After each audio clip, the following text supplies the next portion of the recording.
بہت پرانے زمانے میں اللہ کے ایک بہت نیک نبی رہتے تھے، حضرت ابراہیم علیہ السلام۔ اللہ تعالیٰ نے انہیں بڑھاپے میں ایک پیارا سا بیٹا دیا، نام تھا اسماعیل۔ حضرت ابراہیم کو اپنے بیٹے سے بہت محبت تھی۔ جب حضرت ابراہیم علیہ السلام نے حضرت ہاجرہ اور چھوٹے بچے حضرت اسماعیل علیہ السلام کو مکے کی سنسان وادی میں اللہ کے حکم سے چھوڑا تو وہاں نہ پانی تھا، نہ کوئی پودا، نہ کوئی آدمی۔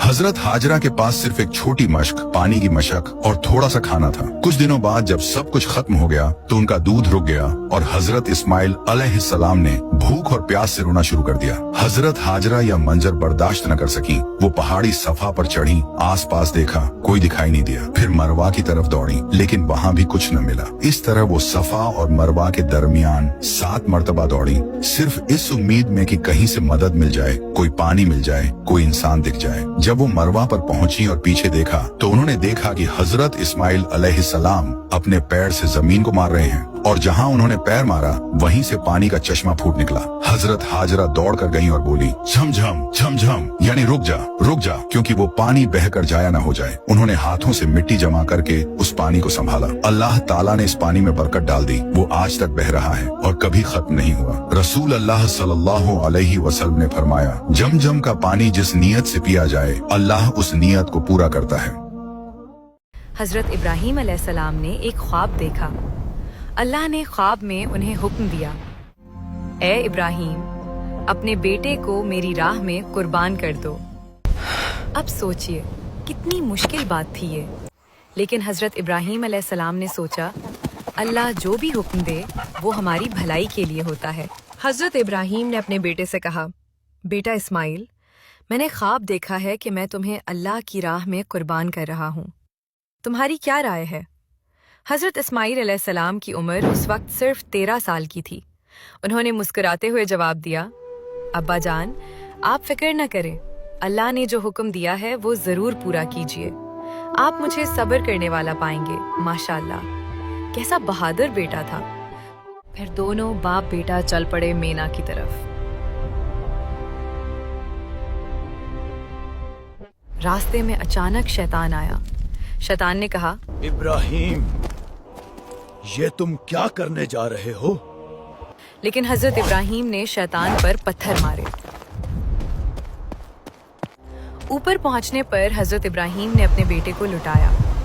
دل بہت بھاری تھا لیکن اللہ پر بھروسہ تھا۔ اس کے بعد حضرت ابراہیم نے چھری اٹھائی اور پھر اللہ تعالیٰ کی قدرت ظاہر ہوئی۔ فرشتے آسمان سے اترے اور ایک بڑا سا دمبا لے کر آئے۔ اللہ نے حضرت اسماعیل کی جگہ اس دمبے کو قربانی کے لیے بھیج دیا۔ اللہ تعالیٰ نے اصل میں دونوں باپ بیٹے کا امتحان لیا تھا اور دونوں کامیاب ہو گئے۔ اللہ نے فرمایا، اے ابراہیم، تم نے اپنے خواب کو سچا کر دکھایا اور اپنے بیٹے کو قربانی کے لیے پیش کر کے اطاعت و فرمانبرداری کی مثال قائم کی۔ بس اب اتنا کافی ہے، یہ دمبا تمہارے بیٹے کی طرف سے فدیہ ہے، اسے ذبح کر دو۔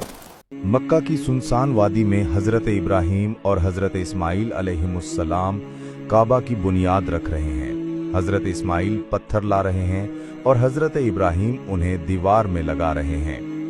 حضرت ابراہیم مقام ابراہیم پر کھڑے ہو کر دیوار بلند کر رہے ہیں، حضرت اسماعیل خدمت کر رہے ہیں۔ دونوں باپ بیٹے تعمیر کے دوران ہاتھ اٹھا کر اللہ سے دعا کر رہے ہیں۔ کعبہ مکمل ہو چکا ہے، حضرت ابراہیم اور حضرت اسماعیل سجدہ شکر ادا کر رہے ہیں۔ اسماعیل علیہ السلام کی زبان عبرانی یا سریانی تھی۔ وہ اپنی والدہ حضرت ہاجرہ کے ساتھ مکے میں رہتے تھے۔ قحطان کے بیٹے جرہم کی اولاد جب مکہ آئی تو اسماعیل علیہ السلام پہلے سے یہاں مقیم تھے۔ اسی قبیلے کی ایک خاتون سے اسماعیل علیہ السلام کی شادی ہوئی۔ اسی قبیلے سے حضرت اسماعیل نے عربی سیکھی۔ اسماعیل علیہ السلام کی اولاد سے مکہ آباد ہوا۔ ان کے 12 بیٹے تھے جن سے 12 قبیلے بنے، لیکن سب سے زیادہ شہرت قریش کو حاصل ہوئی۔ قریش سب سے بڑا اور با اثر قبیلہ تھا۔ حضرت اسماعیل علیہ السلام کے بعد ان کی اولادوں میں وقت گزرنے کے ساتھ ساتھ شرک اور بت پرستی عام ہو گئی۔ معزز لوگوں کے بت بنا کر ان کی تعظیم کی جانے لگی اور یہ تعظیم آگے جا کر پرستش میں تبدیل ہو گئی۔ مختلف قبیلوں کے مختلف بت تھے جن میں مشہور بت لات، منات حبل اور عزا تھے۔ ہر قبیلے نے اپنا ایک بت خانہ کعبے کے اندر نصب کر رکھا تھا، لیکن عرب کے قبیلوں میں سے ایک شاخ حضرت ابراہیم علیہ السلام کے طریقے پر باقی تھی۔ اسی شاخ میں آخری نبی حضرت محمد صلی اللہ علیہ وسلم تشریف لائے۔